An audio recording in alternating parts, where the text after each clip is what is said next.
You just saw him make the catch of the year in college football, but you've got Omar Cooper at the 107. Yeah, Omar Cooper, 6 foot 205. He's kind of rocked up. Twitchy route runner. Holy cow, is he explosive in and out of his breaks. I get massive like Stephon Diggs, Jamar Chase type vibes with him. He's insane at the catch point for his size. And he's explosive in all phases. So he's explosive after the catch. He's explosive as a route runner. He's explosive going up in the air and playing above the rim. And just the run after catch stuff too, I can't emphasize enough, is elite. This is probably kind of who we thought, or who people thought Luther Burden was with what he can do after the catch. He's a monster. He's growing on me. I think when this is all said and done, Theo, he might make it into my top 5. What? Why are you shaking your head? You're welcome.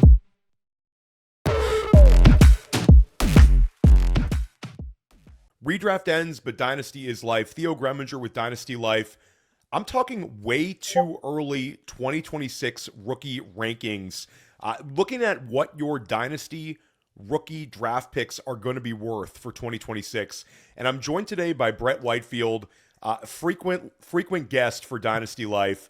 Brett is one of the best ball knowers around anywhere.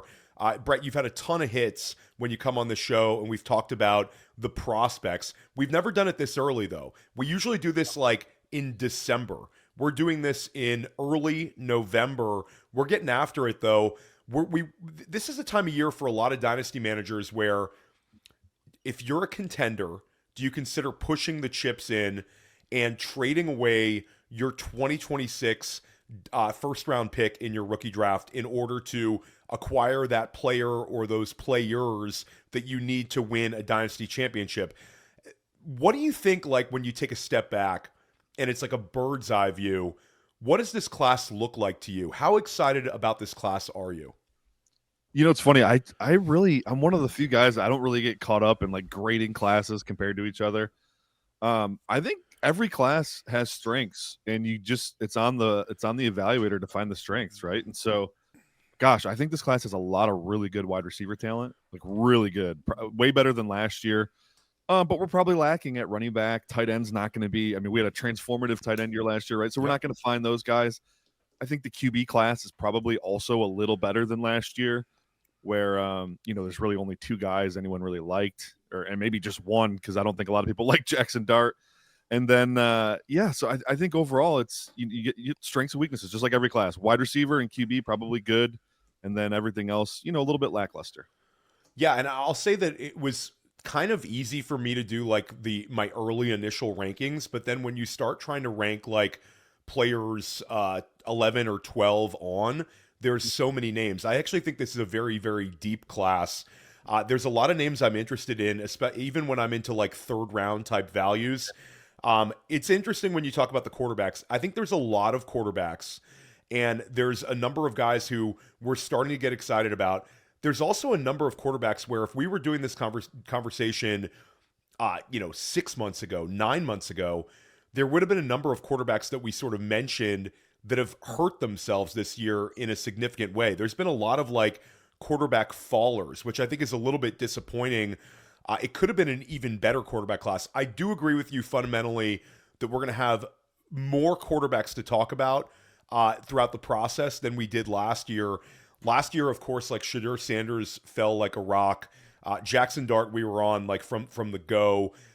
Cam Ward, we were on as a guy that we thought would be in contention, if not the number 1 pick for like a long time. We were sort of on that train. But there's a lot of quarterbacks this season. Would you sort of agree with that? Like, how many quarterbacks are you sort of open-minded to the chance that they could be first-round picks? Yeah, I mean, there's a definitely a longer list than last year, right? I mean, you mentioned quarterback fallers too, like Garrett Nussmeier and Carson Beck. Those guys just aren't for me, right? But yeah, this time last year, we were talking about those guys in a positive light. So things have happened. But I mean, I've probably at least 3 guys I think are legit first round QBs, and there's a handful of others you could convince me. So the depth is definitely exponentially larger. Yeah, and we've started to see this, like anybody who does evaluative processes for the class, whether you're just a Dynasty manager who wants to be completely locked in, or you're a content creator who's listening to this show, like you have these stories every year now because of the power of NIL that we have way less of a gauge on who's actually going to come out of school.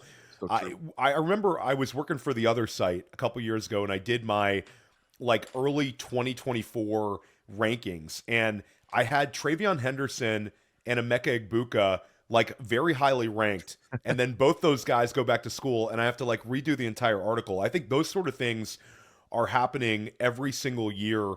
So for sort of like for this process, we're not going to talk about Dante Moore. I think like a lot of Superflex managers out there are interested in Dante Moore. The writing seems to be on the wall. At least like the smart money is more sounds like he might return to school. We're also not going to include Lenoris Sellers, who seems like another player who we would be very excited about the physical tools.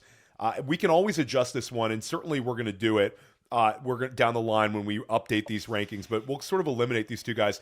Just how crazy is the NIL right now, Brett? I mean, it's like, you said to me, like, we're setting up our sort of our top 20s for this conversation. I mean, there's a chance that like 5 of the top 20 of each of our top 20s is not even available to us, which really will put a little bit of pressure on the depth of this class. Yeah, the name that always comes to mind when talking about this stuff is Blake Corum. Yeah, I mean, his junior year at Michigan was dynamite, absolutely insane. But he got paid more to come back to Michigan for a senior year than his entire rookie deal in the NFL. And he was what a second or third round pick, right? yeah. I mean, that's 1 year at Michigan, his senior year at Michigan. He got paid more for that than his entire rookie deal in the NFL. So that just goes to show you like how much money there is on the table for some of these star guys. They don't have a ton of incentive to be early declares anymore. I think wide receivers maybe a little bit still, but QBs and running backs playing 4 years is going to be the new norm. Like you are not going to see a lot of early declares year over year.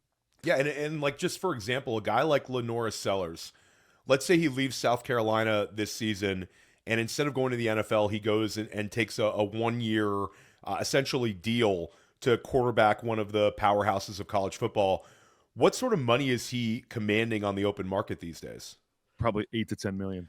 8 to 10 million, and that's like with potential room to grow, because once you're there, there's right. other options to get yourself some money. So like I think like that sort of money is staggering for certain listeners, but it sort of really changes things up. I think it's also sort of changed our mentality where years back, I know that we would look at things like early entrants, early declares. We would sort of hold things against guys, especially at like the wide receiver position. Guys who played a senior year, we might say, we got to take this with a grain of salt because they weren't early entries. Is that sort of like ship completely sailed for you, Brett? It has been. I've been trying to get Scott Barrett to adjust in his process a little bit because it's not just NIL, it's also transfer portal. Yes. So you might have a diamond just completely smashed on a depth chart for 3 years. Then he transfers and it goes bonkers in a redshirt senior and then a redshirt fifth year. Why are we holding that against him? You know what I mean? That opportunity used to not be there, and that's why the early declare thing was apparent. But now that there's money on the table plus all of the transferring guys, it's just I think it makes sense to you just have to get back to evaluating the tape and evaluating the data. Yeah, I'm with you, and I think that we're more open-minded to older prospects too. It's age and also again how many years you played in college. We're holding it a little bit less against players because the old adage was guys went back to school because they had something to hide in the profile or they were chasing that production. But nowadays, a lot of times they're going back to school because they're going to make an absolute fortune. It's a financial decision for them. We saw it last year. Certainly, like Nick Singleton, I thought was going to come out of school, running back from Penn State, ends up going back to Penn State, probably made a fortune this year. There's a number of guys. We talked about Egbuka, we talked about Travion Henderson, especially at some of these larger schools. These guys go back to school and they make an absolute fortune. One player who we are projecting to come out this year that the marketplace is super excited about, and he's very much a household name, is Jeremiyah Love. So Jeremiyah Love, to put a little bit of context to this, running back from Notre Dame, his season in 2024 was phenomenal. Everyone watched Notre Dame sort of make that run to the championship game, and Love put that team on his back. Had 17 rushing touchdowns in 2024, has 13 already this season, north of 6.5 yards per carry in both seasons. Also adds something as a receiver out of the backfield. 28 catches in 2024, 24 catches in 2025. Brett, how highly is Jeremiyah Love going to get drafted in the NFL draft, and how excited should dynasty managers be about him? He's phenomenal, Theo. Yes. He's going to be a first-round pick. For my money, he's every bit as good as Ashton Jeanty was a year ago. So yeah, that high. Yeah, I think it's simple. We don't even need to add a lot of context to this. I mean, I think that we both had Jeremiyah Love as our 101 in Superflex rankings for Dynasty rookie drafts, and I don't think it's that close. When you mentioned like the NFL first round, we've seen a trend here with the truly elite running backs where Bijan Robinson went a little bit higher than some people thought he would. There was always like those NFL mock drafts that said, Bijan would fall to like pick 15. Bijan goes in the top 10. Jahmyr Gibbs, another elite prospect, went higher than a lot of people were projecting him on draft night. Was 12th overall pick for Jahmyr Gibbs. So both those guys go higher than expected. Then this past year, Ashton Jeanty, there was a ton of mock drafts out there projecting Jeanty to last somewhere from pick like 10 through 18. The whole running backs will fall narrative was out there. And of course, he goes 6 overall. So when it comes to Jeremiyah Love, especially in a year, and we're going to get to the quarterbacks, especially in a year where there's not a quarterback who looks like a surefire player that's in the mix to be the 101, to be the first overall pick selected, I think there's a chance Jeremiyah Love could be a top 5 pick in the NFL draft, and I'm going to be shocked if he falls outside the top 15. Is that sort of a fair assessment to the draft capital you expect? Yeah, totally. I mean, as someone like firmly in the running backs don't matter crowd, I'm hesitant always to like. I'll be a guy who mocks Jeremiyah Love at like 15 if it's what I would do mock, but for reality purposes, the NFL is going to pick him top 15. There's no doubt about that. Yeah, and I've had this conversation. I actually told Scott Barrett, like we keep referencing Scott because the two of us are always sort of talking in the background with Scott. I told Scott on School of Scott that my prediction is he's going to end up having Jeremiyah Love in his first round of redraft leagues next year. And he kind of said, no way I'm doing that. But I think like this is sort of the way things are going to shape out. We saw where Ashton Jeanty was selected this year, sort of at that 1-2 turn. When it comes to Jeremiyah Love, there's a chance he lands very, very well.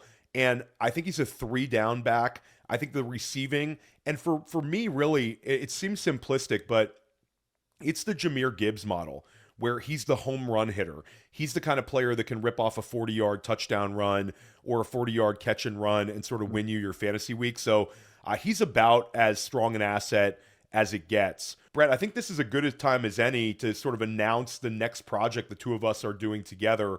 Yeah. Last year we did a ton of videos and we did a ton of podcasts about the 2025 class. We did it from a dynasty lens. We did it from an NFL lens. This year we're going to do a show. We're starting a new podcast. This is going to be absolutely awesome. Part of the Fantasy Points Podcast Network. But we are going to be launching the 2026 NFL Draft Podcast. 2026 NFL Draft Podcast. We're going to be recording sort of infrequently, and then we're going to ramp it up and record very frequently. There's going to be something for everyone here. We are going to break down the NFL draft. We're going to do mock drafts. We're going to talk about team needs. And we're also going to talk a ton about fantasy football, dynasty football, get you ready for your rookie drafts, get you ready for those early redraft rankings. Brett, how much fun is this going to be? What are your goals for this podcast? Like, this is going to be, first of all, it's going to be awesome recording with you frequently. Yeah, dude, I'm excited. I think some of the most positive feedback I ever get is, man, when you and Theo podcast together, it's amazing. So we should do more of that. And we've been trying to do something like this for probably like 6 months now. Finally came together. Dude, I'm excited. I love talking draft. I love talking ball. I love doing it with you, and just the dynasty knowledge that you bring to the table mixed with, some X's and O's and, technique criticisms and real new film nuance I can give. I think it's gonna be a great show for everybody. Yeah, it's gonna be awesome for sure. I think there'll be a big announcement. This is really for the Dynasty Life listeners. I'm sure we'll have Brett on School of Scott with Scott Barrett and I, and on Fantasy Football Daily. Brett, you were on recently for the NFL trade deadline. there'll be a bunch more announcements about this. You'll find out where you can subscribe to it. We'll have some very cool guests on. We'll drop a lot of stuff here. We got to get through the fantasy season here. But I think really once the fantasy season ends, the NFL draft process just starts earlier and earlier. It's almost like there's no off season for us. When you're enjoying like the NFL playoffs, we're grinding these players. We are certainly getting ready to try to like identify the team needs. It's awesome. Like, would you sort of agree that's sort of your process, Brett? Like, how much NFL playoff time do you put into it, and how much does like your situation change with like your prospect guide? Yeah, I mean, I start working on the prospect guide now. Usually Thanksgiving is like I really get like hot and heavy, but just preparing for the new show we're launching, I'm probably way ahead of where I normally am this time of year. So yeah, and Brett is like not gonna like hype himself now, but his prospect guide is like the best one out there, and his hit rate has been exceptional. Again, Jackson Dart, Jackson Dart's like a perfect example of this one. You were super high on Jackson Dart. I was high on Jackson Dart. You were even higher. You had him as your QB1 in the class. I had him QB2. We both had him as a first-round lock for months and months, where I would go on these other shows, Brett, and there would be guys saying like, oh, I don't know if Dart will end up in the first round. I'm like, nah, he's ending up in the first round. We were sort of on that train. You've hit on so many positions here, though. Make sure you are subscribing to Fantasy Points. Last year, the prospect guide was free. Brett's always like dropping stuff on that prospect guide. There's constant updates. When is like the planned launch date of the prospect guide? usually we go March 1st. I think we're gonna get it out earlier this year. Hopefully, I'm thinking February 1st. I think the week I get back from the Senior Bowl, I should have enough write-ups done to make it valuable. So I think that's really the key. Awesome. As long as there's something there for you guys to read, right? So I think we'll be ready to go February 1st, hopefully. Yeah, I think that's awesome. Like, really looking forward to it. And there's a couple other players. Like, so we talked about Jeremiyah Love. Let's take a step back. Let's sort of talk about who's your number 2 and number 3 prospects in the class after Jeremiyah Love. And again, we're talking super flex rankings now. Yeah, super flex. Like I said earlier, this is a wide receiver heavy draft. I love a lot of these guys, but my number 2 prospect is Carnell Tate, Ohio State wide receiver. He's kind of living in the shadow of Jeremiyah Smith right now, but this dude is freaking phenomenal. I have him I think he's kind of like a cross between AJ Green and Chris Olave. I was going to say AJ Green I'm writing trying to write an article here, and I was going to say AJ Green, but I didn't want to look like I was like a hype man. Yeah. But yeah, right. the body is very AJ Green. He's like 6'3", he's rangy, and he's so good on those 50-50 contested catches. He's just a monster. He might be the best I've ever seen in college at the 50-50 stuff. I mean, unbelievable. His catch radius is disgusting. When Ohio State needs a play and Jeremiyah Smith's getting double covered, they just go right at Carnell Tate. I mean, also, he's having a historically efficient season. I don't know if he's caught 39 of 46 targets this year, Theo. It's ridiculous. I mean, it's insane. He's like not even getting targeted that much, but he's just every time he catches the ball, it's a dynamic play. So route runner, though, I mean, ball skills, all that stuff. He checks pretty much every box. I wish he was a little better after the catch is my only one complaint for him, but we'll live with it. Yeah, and he's my number 3 overall. I'll say, let's just go a little bit of like devil's advocate here. I'll pour a little ice water on this one. Could this end up being an Egbuka situation where Tate goes back to school and gets paid an absolute fortune here? It doesn't seem likely. When Egbuka went back to school, he was sort of a fringe first-round pick, made the wise decision to go back to school, ended up being a first-rounder, of course, in the 2025 draft. But Tate's only 20 years old would be the only thing I would point out here. Do you think that this could end up being a Travion Henderson, a Emeka Egbuka situation where Tate goes back to Ohio State, plays alongside Jeremiyah Smith, and they potentially are just like an unbeatable team in 2026? God, I hope not, Theo. The one thing I think that might stop that from happening is like in the case of Emeka Egbuka, I don't know that he was ever considered a unanimous first-round pick. I don't know that, like, even going into the draft last year, after the year he had, there was still a lot of debate on where he would go. I had a second-round grade on him specifically, and then he goes back end of round 1, right? So, like, I think Tate is probably going to be a unanimous first-round pick. I think the more guys dive into him, the more hype he's going to get.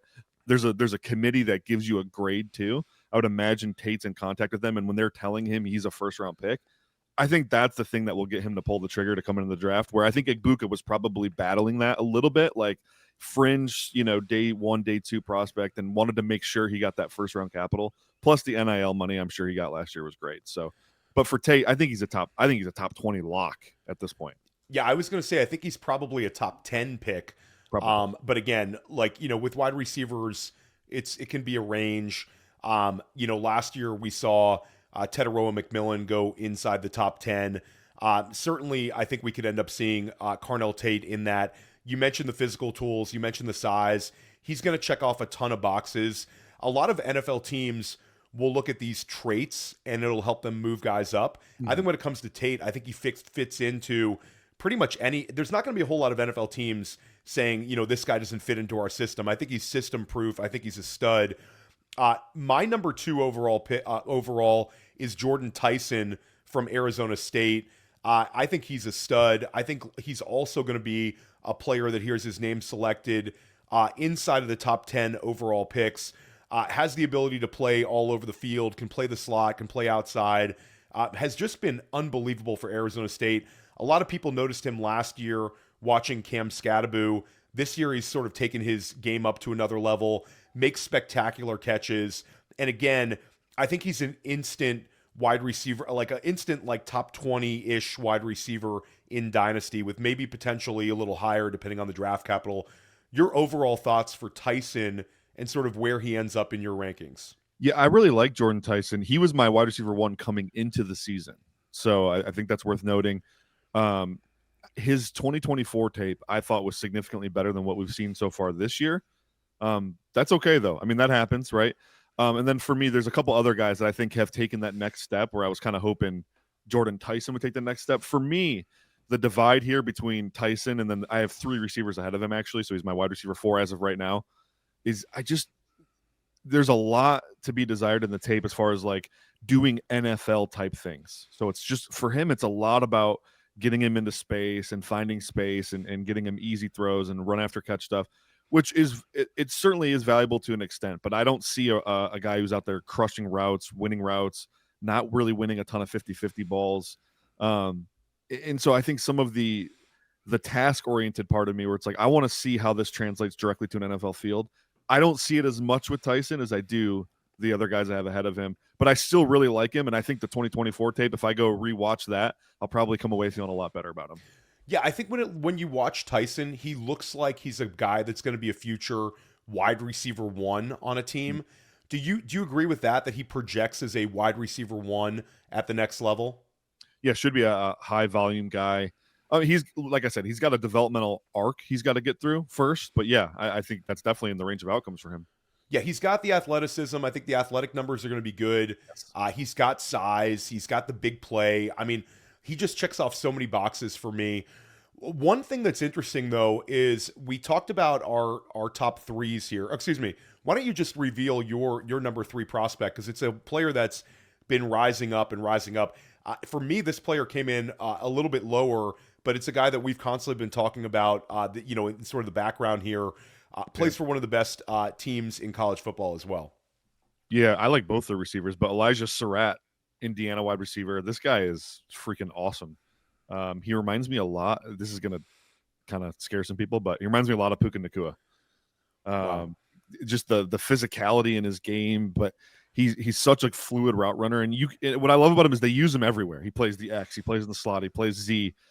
He can go do whatever it is you ask. He can win against man. That's actually one of the things that pop for me. He's one of the top receivers in the country against man coverage. Anytime he gets man, he torches it. And in college level, you don't see a ton of man, so it's really hard to find receivers that transcend that, projecting that to the NFL level. And he's annihilated man. So the Big Ten probably has the most man coverage of any conference, actually. So really, really good to evaluate him there. And then just the ball skills, the run after catch. He pretty much checks every box for me, it was pretty rare for a college receiver. Yeah, he's a really interesting prospect because, he came over with that group of guys that followed Cignetti over from James Madison.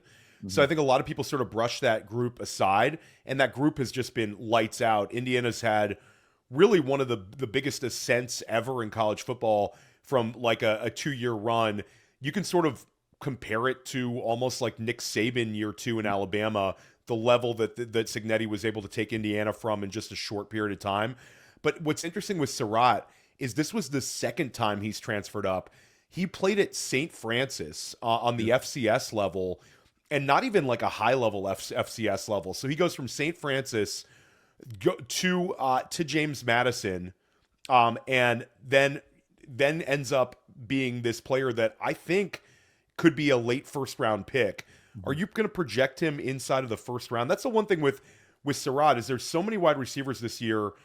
I'm not sure he gets there in the first round. I could see him end up being a second round pick, which is sort of one of the reasons I pushed him down a little bit. Yeah. So, sometimes we run into this thing where I'm going to be higher on consensus on a guy. I think this is probably that guy for me where I'm willing to admit it now. I'm going to be higher on Elijah Sarratt than pretty much everybody probably. And I think, I'll have a first round grade on him.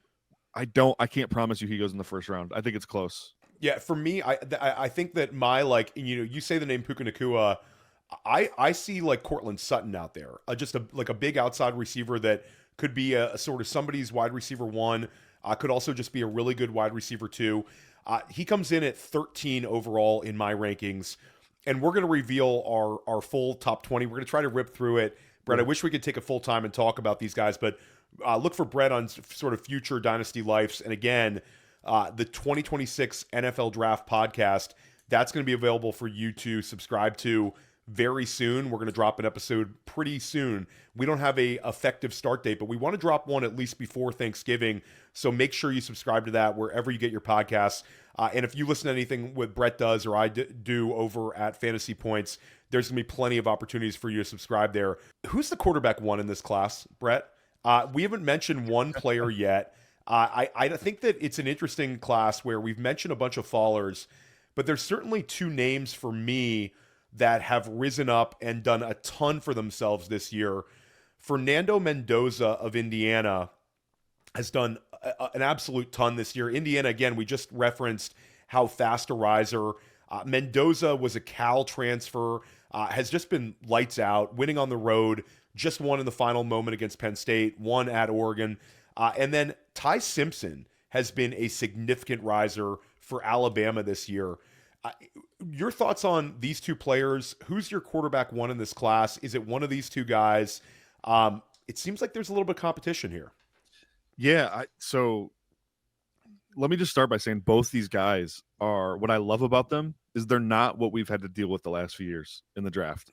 These are not guys that put on the hero cape and go, play this chaos brand of football where they're scrambling all over the place and getting crazy. These are guys that run the offense. They're rhythmic passers. They're pocket passers. I've comped them both. They're in that Jared Goff, CJ Stroud type quarterback where it's like, they're going to run the offense at a high level. They're going to get through their reads, get through their progressions. They see it really well. Like both these guys do a lot of the things I love. The things that drew me to JJ McCarthy, the things that drew me to Jackson Dart.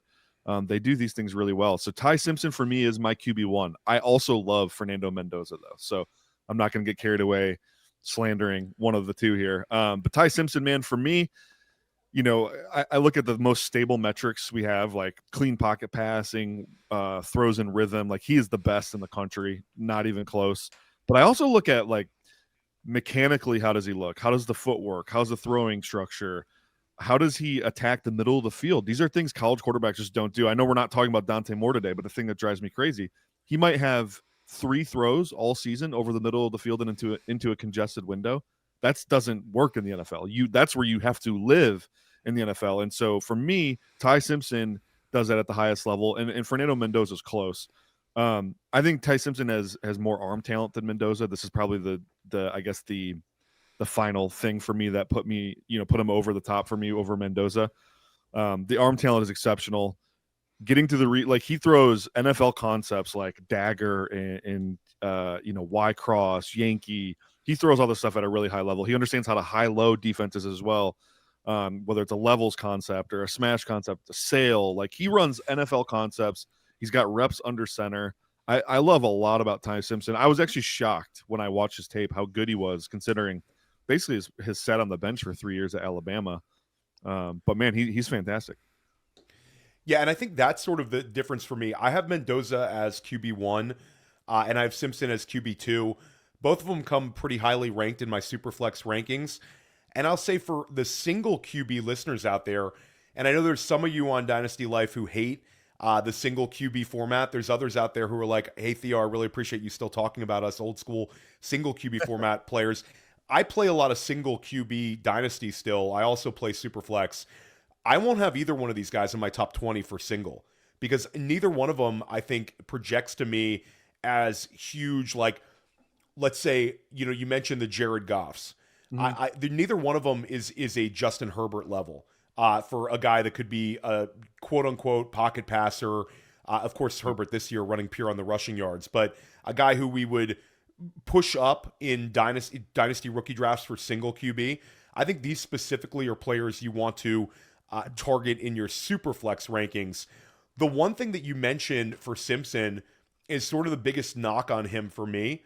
And it's not being a hater, but I think that a lot of the quarterbacks who have not hit for us in the NFL and certainly in Dynasty recently have been guys with short sample sizes as starters. 100%. You think about guys like Trey Lance, you think about Anthony Richardson, and then with Mendoza, he started 1 million games. Again, he was Cal's quarterback before Indiana, followed a similar model that a lot of these guys have, that Bo Nix followed, that Jaden Daniels followed, that Jackson Dart followed, where they transferred and they started a ton of games.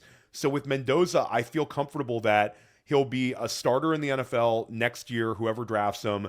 And I think that he's going to step right in and he sort of is what he is. You mentioned the Jared Goff. I think that's sort of the upside case for a guy like Mendoza. And we look at Goff, it's like you better have some good players around him because I think Mendoza is not necessarily the type that's going to elevate everyone around him. Now, it's potentially higher ceiling. Higher ceiling might be Ty Simpson. But again, do you want to throw him out as an NFL starter next year if he's only started 1 year at Alabama? I'm not so sure about that one, Brett. Super fair criticism on Ty Simpson. That's something I didn't really think about for this exercise. Obviously, when I do my write-ups and hit my final scores, that goes into the process for sure. But that's a great point there. Let's talk about the player that we're butting heads on. So for me, I have this player pulling up my rankings now. It's Makai Lemon of USC, who anyone who watches college football now, Lemon's been one of the major producers this season. He's also been a player that has been rising up and up a lot of like mock draft boards, a lot of like dynasty rookie ranking boards. Lemon has 61 catches this year. He has, and that's only in 9 games played, and he has nearly 1,000 receiving yards. He has 7 receiving touchdowns. Last year at USC, he had sort of a breakout year. Had about 50 something catches, but this year he's really taken it up a notch. And he's had a bunch of these games where he's just been phenomenal and put up like huge numbers. Like the Michigan game, I think a lot of people watched. The game was on a Saturday evening.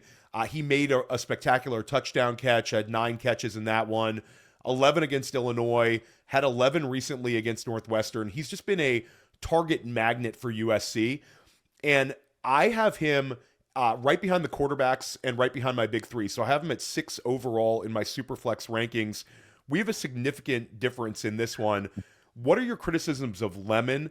And I think this is an important one, Brett, because I think a lot of listeners out there are penciling him in as a premium asset in their dynasty rookie drafts, a player that they're maybe going to be targeting right now. Yeah, the issues I have with Lemon are long. I don't know if we have all day or not, but do it in a condensed version, and I'll try to keep my posture as loving towards Makai Lemon.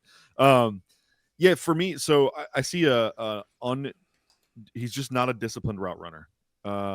In fact, there's a lot of stiffness in his body, a lot of stiffness in his hips, where I'm not sure that the ceiling as a route runner will ever manifest. And so those are very concerning things for me for a guy who's pretty much primarily playing that slot receiver role in the college level, where I don't want to beat a dead horse, but I've talked about this year over year, where you're just getting favorable looks. Like you're one-on-one against safeties and linebackers all game long. Your team is scheming you into space. Makai, you can't find a rep where he's beating man coverage. I mean, it's not great. a lot of false steps in his route running, which I think speaks to the stiffness where he's, it takes him, he's got to break down every single route with choppy steps. There's 4 steps to get out of a dig cut. It's really rough, man. And then he struggles to play through contact, struggles running after the catch, breaking tackles. See, I think that was one where there's people who are out there talking about his yak ability translating to the NFL level. You're not seeing that with the yak. Not at all.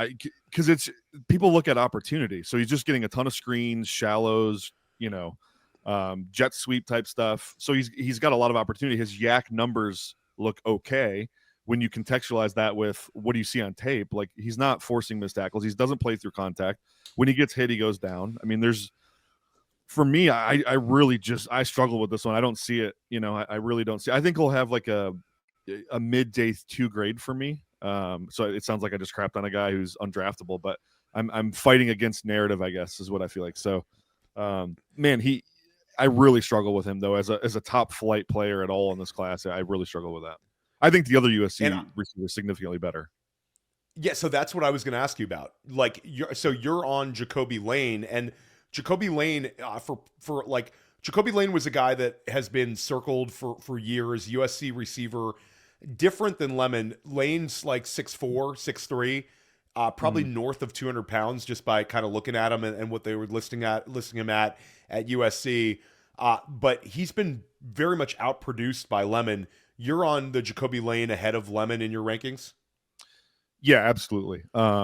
Traits that translate to the NFL. He reminds me a lot of like BTJ coming out of LSU, that skill set, that vertical, linear, just insanely explosive. But also he probably has like the 3 or 4 best catches in college football this year, minus the Cooper one from IU game the other day. But yeah, I mean, he's fantastic, man. Just completely vertical, dominator. So he's got warts in his game too, though. He's not great on short stuff.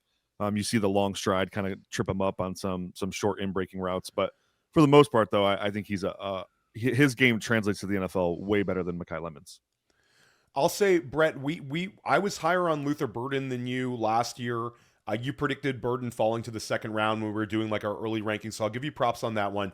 I'll take a more bullish view on Lemon. When you talk about guys like Amon-Ra St. Brown that fell, that had like, when you look at Lemon's profile, you talked about guys that have fallen. Mm-hmm. I think it's sort of a chance for like a newer NFL to sort of look and see what's working, the guys who are big producers this year and in the NFL, I should say. And I think Lemon can translate into guys like that. I think he's a really good route runner. Maybe we're seeing that differently. Of course, you're grinding a lot more film than me at this point. I think he's got great hands. I love that they're targeting him a ton. He seems like the focal point of their offense. And he just, for me, I think that in the new NFL, this is a guy that is going to get pushed into the first round. And I think that Lemon's going to end up being a player that dynasty managers are excited about. I'm curious about sort of the combine numbers, the testing numbers for him. I think that's going to matter. I want to know sort of just how big he is, how tall he is officially, and also when you put it into context with the 40 time, that sort of thing. So we're butting heads on this one. I have Lemon coming in at 6 overall in my rankings. And Brett, you have him currently, where do you have him? I think 17. You have him pretty much buried down here. 17, yeah. Yeah, so this is by far our biggest disparity. Makai Lemon at 6 for Theo, 17 for Brett. Hey man, we got a lot of time to discuss Makai Lemon for sure. Let's go back to the quarterback position. We mentioned Simpson, we mentioned Mendoza. That's 2 players that I think if you're listening to a early Dynasty rookie rankings podcast or watching this on YouTube, you're aware of those 2 guys. If you're a college football fan, you're very much aware of those 2 guys. Who's a quarterback that you think could rise up in the process? Like, if we're doing this again in early January, maybe around Senior Bowl time, who's a player that you think could be rising up your own personal draft boards that you're very open to right now? Take this any way you want, Brett. And this is, again, we're not including guys like Sellers. We're not including guys like Dante Moore that we think are going back to school. For me, it's this is easy. Vanderbilt QB Diego Pavia. I think that's how you say his name. Phenomenal phenomenal tape. I think the one thing people are going to point to is he's 6 foot tall, maybe. And he's 24. And he's 24 years old. I actually like that for quarterbacks, by the way. I think what we've seen from a recent track record is, you mentioned it actually earlier in the show, experience matters. This is a dude who's played a ton of football. Look at the guys who've jumped into the NFL and had immediate success. It's usually guys that have played a ton of football. So whether that's Brock Purdy, Bo Nix, even CJ Stroud. I mean, he was almost a 3-year starter at Ohio State, had 30 games under his belt. So yeah, anyways, I love the experience level here with Pavia. He's also, for fantasy purposes, guys, he's a way better runner of the football than Fernando Mendoza or Ty Simpson. This is a guy who's very mobile, tons of design QB runs with him, tons of scramble runs with him. So he does that. He has the high ceiling stuff. He's got a monster arm too, by the way, but he also does the other things that I really like at a high level. Great, passing and rhythm. I think he might have the highest passer rating in rhythm throws this season among all QBs. He's great from a clean pocket. And then his pressure to sack ratio is actually elite. And that's something that's very different from a lot of the quarterbacks of this mold we've seen the last few years. Guys like Jaden Daniels, Jackson Dart, they didn't have a good pressure to sack ratio. They got sacked a ton, took a ton of unnecessary sacks. Diego Pavia does not do that, despite the mobility, despite the willingness to get outside the pocket and make throws downfield. His accuracy too, ball placement is excellent. I really like what I see here from a guy who's at one of the lesser schools in the SEC, who has them. I mean, what is Vanderbilt's record right now? Vanderbilt's headed to the college football playoffs, and I think that's the main thing here. Is Vanderbilt, like, they're really good this year, and if you took him out of Vanderbilt, then I think this would be a team that, now they have a little bit more games to go here. They have that Tennessee game coming up to end the season, but right now they look like they're going to be a college football playoff team. They lost to Texas in a really, really close one. He beat Auburn in overtime. They've had a really really strong run of wins here, and again put the team on his back completely. I mean, when's the last time you saw Vanderbilt beat LSU? Right. Vanderbilt beat Missouri. Like, this is a player that's elevated his team. South Carolina. I think when you try to look at the draft capital, I look at Dylan Gabriel was a 3rd round pick, and I don't think was nearly the same level of prospect. So you talk about the size. I think that you're talking about a guy who's probably going to end up being a day 2 guy, a little bit older. But again, we look at quarterbacks who have been hitting. He's old, but he also earned it. You talked about Sarratt transferring up. You're talking about a New Mexico State to the SEC, unheard of type projection. So really an interesting one. Make sure he went New Mexico State Military Academy for 2 years, then to New Mexico State, then to Vanderbilt. So he's transferred up twice. Absolutely wild.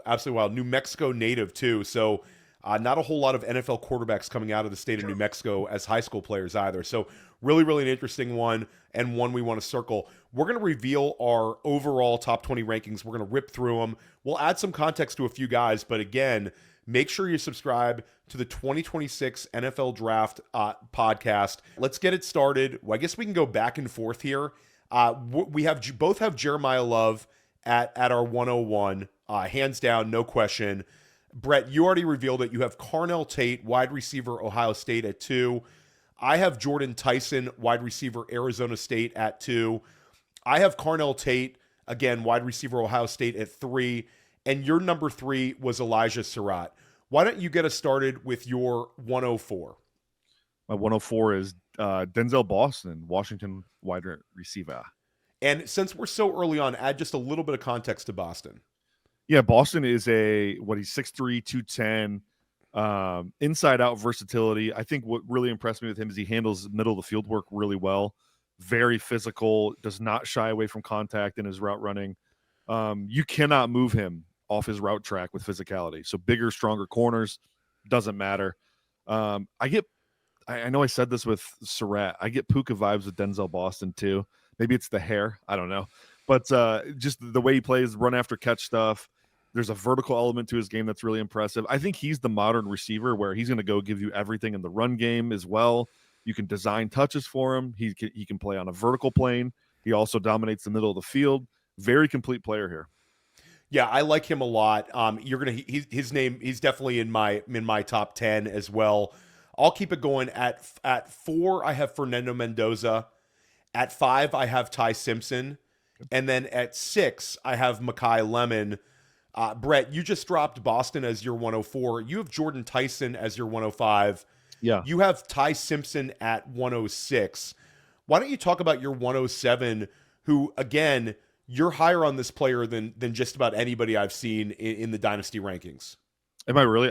So the No, nice and thing I think he's really good. Again, recency bias here for everyone is great because you just saw him make the catch of the year in college football. But you've got Omar Cooper at the 107. Yeah, Omar Cooper, 6', 205. He's kind of rocked up. Twitchy route runner. Holy cow, is he explosive in and out of his breaks. I get massive like Stephon Diggs, Jamar Chase type vibes with him. He's insane at the catch point for his size. And he's explosive in all phases. So he's explosive after the catch. He's explosive as a route runner.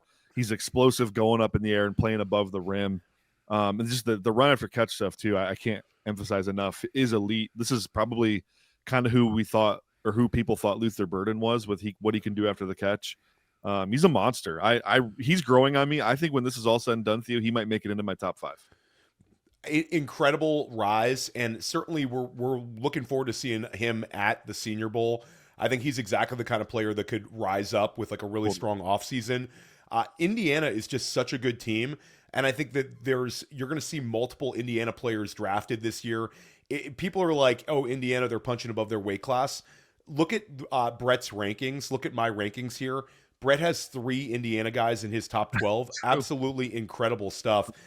For me, at number 7, I have Justice Haynes, the running back from Michigan, who's my RB2 in this class. Brett, I think that he's built to take on a high volume of touches in the NFL. I think Haynes looks awesome, and I'm really hoping that he comes out and declares because, again, I think that the wide receiver class is right now much, much better than the running back class. But I think if Justice Haynes declares, I think you're talking about a second-round pick. And I think depending on where he lands, he could end up being the guy who ends up rising up in Dynasty rookie draft rankings. Because a lot of times these second-round running backs, if the landing spot is great and he projects as a day one starter and a potential to handle all 3 downs, I think Haynes could be really good. Your thoughts on Haynes? Again, I know you watch a ton of Michigan. Yeah, I can summarize Haynes' game in 4 words for you. You ready? Yeah. Vision, burst, speed, physicality. What do you think the speed is? Yeah, the overall like the testing numbers, if you had to guess. 4.35. Because it's big. Yeah, I was gonna say like he's gonna be faster than Caleb Johnson. He's gonna be slower than Omarion Hampton, somewhere in that middle. I don't think he's necessarily as fast as Hampton run. What did Hampton run? Hampton was in the 4.4s. Okay. Yeah, I think Haynes will easily be in the 4.3s. 4.3s. Okay, there you go. I was gonna say like 4.35 for me is what I think. Okay, so then we're talking serious juice there. So like I'm projecting him to be in the 4.4s. Yeah. If you're projecting him to be in the 4.3s, then you're talking about Quinshon Judkins, you're talking about Travion Henderson, you're talking about a little faster than Hampton. So like any way you cut it, Justice Haynes is an absolute stud. And I don't think this is going to be a Caleb Johnson situation of a Big Ten producer that falls. I think he looks like a guy who's clearly going to be drafted well ahead of Caleb Johnson. I think that Haynes could end up being somewhere in that Kenneth Walker draft range, somewhere in that Breece Hall draft range if he does declare. Yeah, I think that's very fair. 2 other things I'll say about him too. Pro style offense, they run zone, they run gap, they run duo, power, counter. So he can run behind any scheme. And that offensive line at Michigan sucks, and he is making it happen despite that. So, I think that second round range is real fair for him. If he comes, this is another guy that might not come out though, Theo. So that is also Don't say it. Don't say it. I We're know, not allowed I to say know, that. Yeah, I mean, there's a chance. There's a chance Denzel Boston. I mean, Denzel Boston could potentially return to school. Like a bunch of these guys could return to school. It could mess up these rankings, but right now we're projecting Justice Haynes to come out because, well, we both want to draft him on our fantasy teams. You at number 7, you have Cooper. You already talked about that. Your 108 is Justice Haynes. Yep. My 108 is Kenyon Sadiq. So I've got Kenyon Sadiq, the tight end from Oregon. Brett, I think this is a fantasy-friendly player. Like, I always get sort of a knock here. A lot of people think that I kind of will push tight ends up. last year, Tyler Warren, Colston Loveland. I took a lot of heat on calling this class transformative. Now a lot of guys are sort of echoing it. It would end up being a really smart call. But I think that Sadiq sort of projects to be a really, really fantasy-friendly asset. Not a blocker. This is a move tight end. This is a player that can win in space. This is a player that can be moved all over. And the tight end position is so important. A lot of teams want to use 12 personnel. And I think there's a chance that Sadiq ends up being an instant tight end 1 in fantasy. And again, a lock first round talent. I think if you're talking about a player that I think will be selected inside the top 20-ish picks in the NFL draft. Your thoughts on Sadiq? Yeah, you know what's going to surprise you? I'm going to tell you something that's crazy. He plays in line more than he does in the slot. But the overall weight, would you say this is a Laporta type where, he's going to be 240 something, but he can also just win a one-on-one on blocks? That's the new model. That's Brock Bowers. That's Trey McBride. That's Sam Laporte. Like, all these guys are the same size. So Sadiq is the new NFL tight end. Now, do I trust him to go in line and go one-on-one versus a force defender? No. But is he a good blocker at time? Like, he's great in space. He's great at digging out linebackers. He's great at working up to the second level and picking out safeties. Like, he actually is good at that stuff. I'm not like fabricating that. I think he's better at that stuff than maybe some of these other guys we're going to talk about at tight end down the road. He's a phenomenal player. The receiving upside is insane. You see route running, verticality, everything you'd want, catch and run. He is the modern NFL tight end. So I'm pretty high on Sadiq here as well. Yeah, I think he's a stud, an absolute stud. And then I had Denzel Boston at my 109. Again, Brett already talked about Boston, so I'm very high on him as well. You've got Nick Singleton coming in at the 109. And I remember, Brett, this is funny. It's like last year I was super high on Singleton. Singleton ends up going back to Penn State. And now he's fallen in my rankings. This is a player that a lot of people are dropping into, like the 20s, the teens in there, or maybe some people have him as a fringe second, third round pick. Kaytron Allen has certainly taken on a higher volume role and, if anything, helped himself a little bit this year at Penn State. Singleton has been a player that, like, the Devy community's been really high on, has that explosiveness, has that two-way ability. You're standing strong. You actually have him higher than I anticipated you would have him high.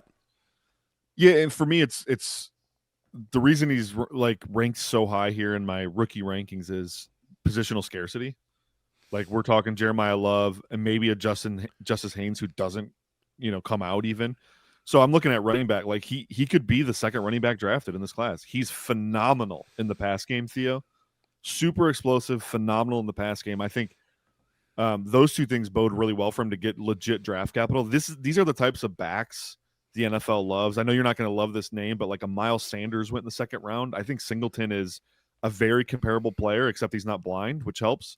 But like that, they're very similar players, man. And so that pass game upside mixed with the explosiveness, I think that's going to get him drafted pretty high. He's also not small. Usually most pass game specialists nowadays are 195 pounds. Like, he's 215. So he's got some bulk to him. I think he can handle a big workload. But the positional scarcity in this class, it's a down year at running back. I think he's got a chance to go pretty high because of that. Yeah, I think he's a third round pick. I think if I had to pick a round for him, I think Singleton's a third round pick. And I think that once you see sort of the correction on where he's selected in the NFL draft, I think a lot of the people who want to push him down, this is not an Ollie Gordon situation where the guy's going to fall to round 7. Again, this is the running back class there's a little more scarcity here. I would say that this class, because of the presence of Jeremiyah Love, this class is better than the 2024 class, where Jonathan Brooks was the first running back off the board, because of the presence of Love. But if you took Love out of the equation, it's still probably a little bit better than the 2024 class. That 2024 class, of course, was like Trey Benson, Blake Corum, then Bucky Irving went in round 4, guys like that. But I think Singleton and Kaytron Allen are both sort of locked in from NFL teams' eyes. And there's a little bit of a punitive nature because of how bad Penn State is this year. Lost, of course, Drew Lar, and their season's headed south. But I think Singleton ends up being a third-round pick. I don't have him as highly as ranked as you, but I am happy to see that you're still high on him. I have at number 10 overall Jonah Coleman, running back from Washington. He's like 228, 225 pounds. I think he's a player that I'm going to project to be drafted higher than the Penn State guys. I think Jonah Coleman, again, running back from Washington, I think he's going to end up being a second-round pick. He had the big 5 touchdown performance this year. I'm pretty bullish on him, Brett. I think he does have potential 3-down ability at the NFL level, and I think teams are going to view him that way. Do you have quick thoughts on Coleman? Yeah, I mean, big physical, right? I don't see a lot of tackle breaking potential with him, and not a lot of burst / high end juice. So that's why he's a little lower for me. I like him though. I think he's a great, like, you draft this guy in the 3rd, 4th round, you can anchor your run offense for a whole rookie contract. So from an NFL standpoint, I like the prospect of drafting him. I don't think he has the traits to go super high in the draft. So, but just a solid player all around. You mentioned the pass game stuff. A lot of his receptions they're just dump offs, which is okay. Like being a good check down option is a good thing to have in the NFL. I think I'd like to see him get better in pass pro as a 230-pound back. His feet are just a little slow getting to his targets, but that's okay. These guys don't really work on pass pro in college, so. Yeah, that's fair. That's fair. Why don't you keep us going here? I'll pull up your rankings here. So you had Sadiq coming in at number 10. You had Diego Pavia at number 11. Yeah. Then you had Mendoza at number 12. For me, my next player is going to be Chris Bell. This has been a player that we've talked about sort of behind the scenes. I've been really, really high on. I know you're also into physical wide receiver with explosiveness to him. He's had a number of really big games for Louisville. I think a lot of people saw him in that Miami game putting up huge numbers.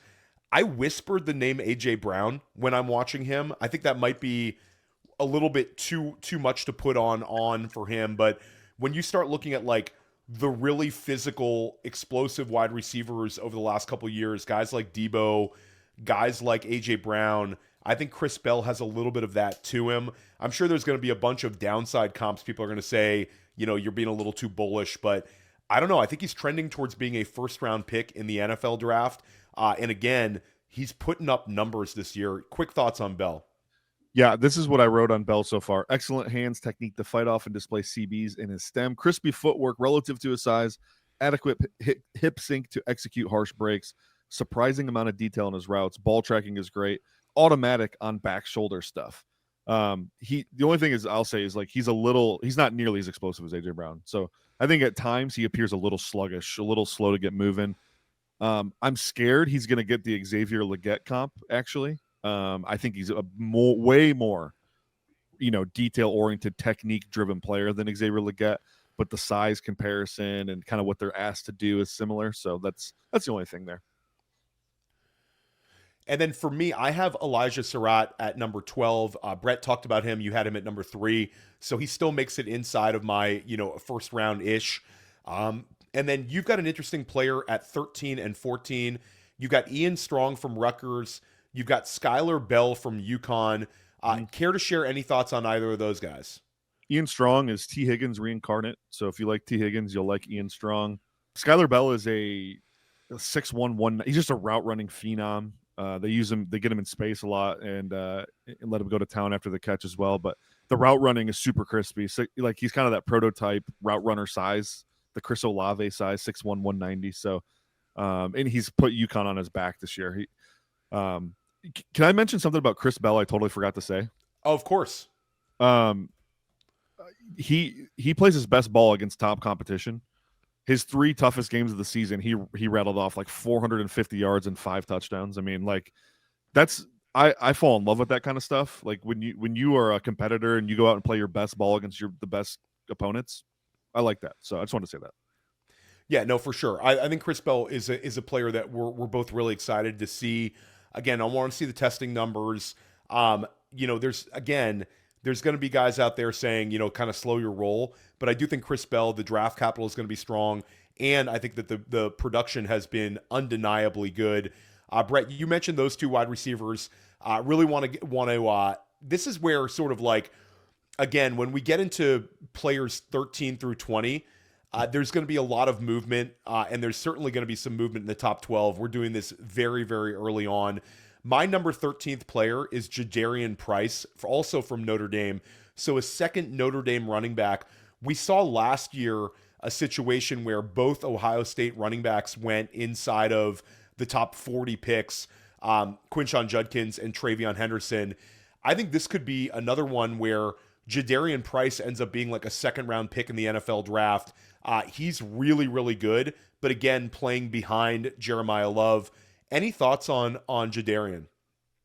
Unfortunately, Theo, this is one of the few guys I have not got eyes on. Okay, so yet. we'll get back. This will be interesting because I'm curious to see your takes on him. Again, I think that the draft capital is going to be there for him.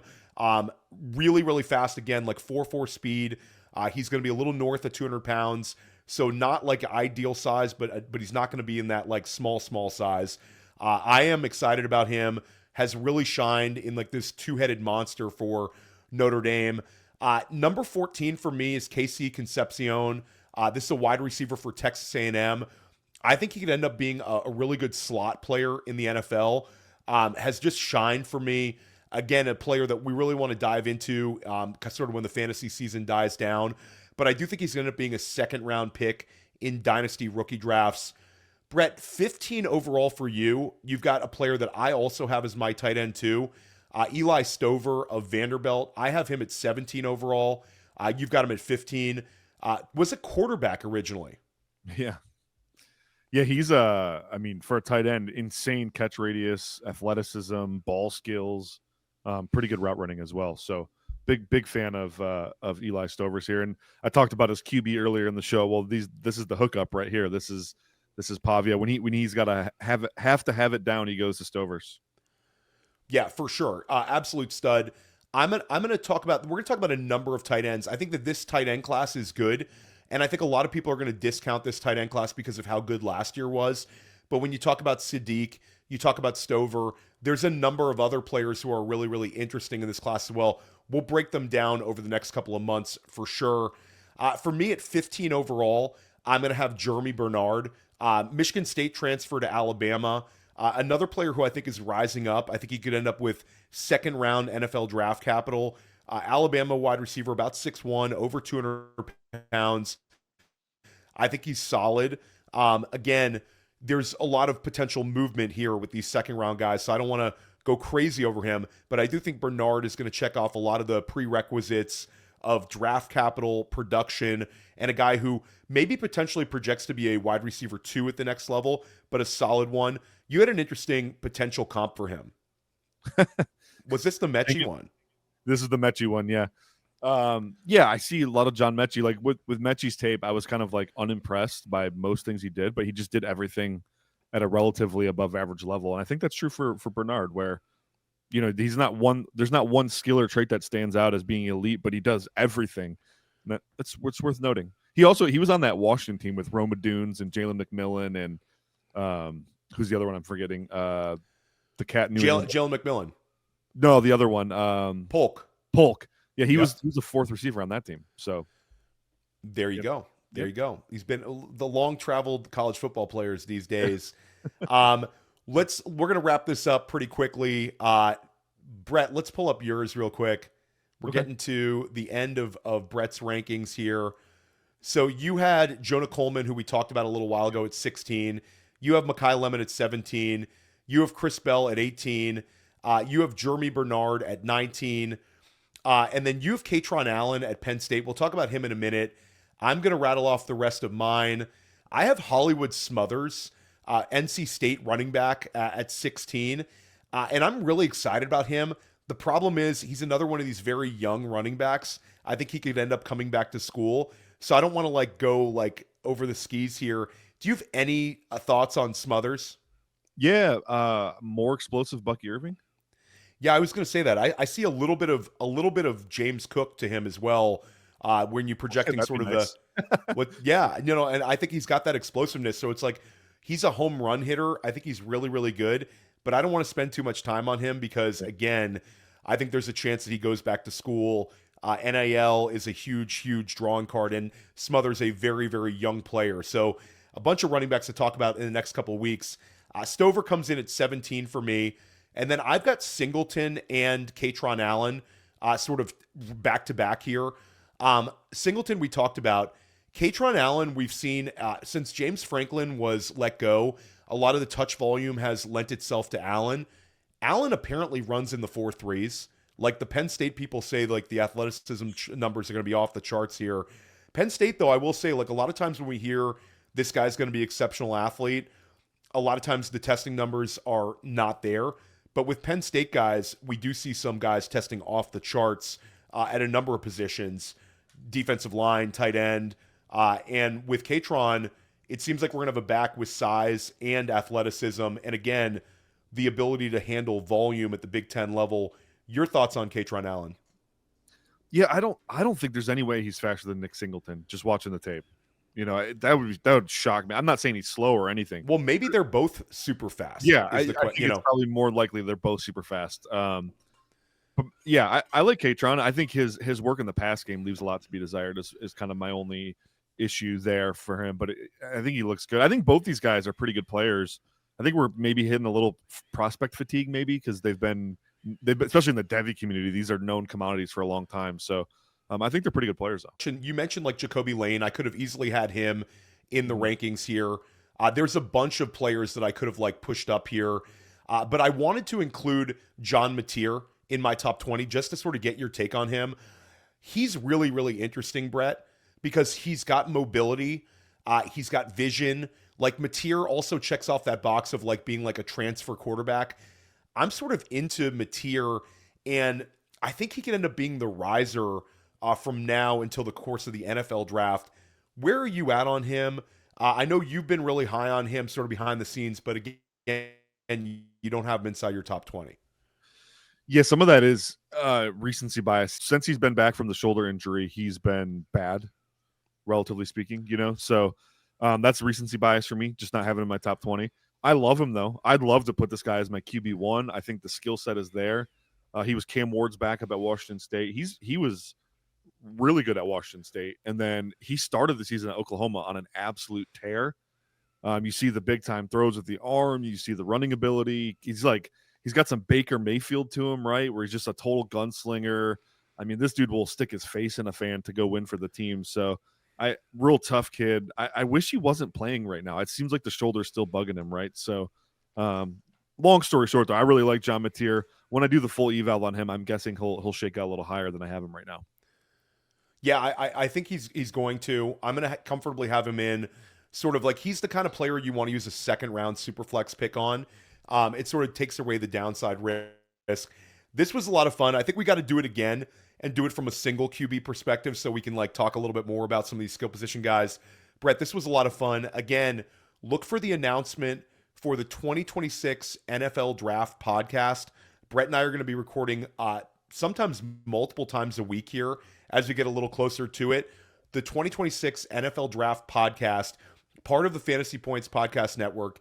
Make sure you're sticking with us at Dynasty Life every week. We're going to help you get ready to crush your Dynasty playoffs. We're going to talk about some late trade candidates, and we're going to continue talking about this 2026 class. Also, at some point, I'm going to talk about the upcoming class of NFL free agents as well. Brett, what do you have going on this time of year? Well, I mean, the data suite, data.fantasypoints.com. Our data suite is fantastic. It's the best data product on the market. That's my baby. And then my podcast, NFL First Read with Joe Marino. We break down, everything going on in the NFL from an X's and O's and film analytics standpoint. You got to check it out. Yeah, 100% recommend everything Brett does. We're looking forward to podcasting with him on a weekly basis. And check out the Dynasty Market Report, my Dynasty Rookie Rankings, my Dynasty Rankings, all over at Fantasy Points. I'm also going to include my 2026 rankings at some point soon. Those will be over at fantasypoints.com. You can subscribe to any Fantasy Points package that's available. They're already discounted price-wise, and you can get a further discount using the code Theo. The code Theo gets you 15% off. We're everywhere here at Fantasy Points. We're going to help you crush your leagues this season.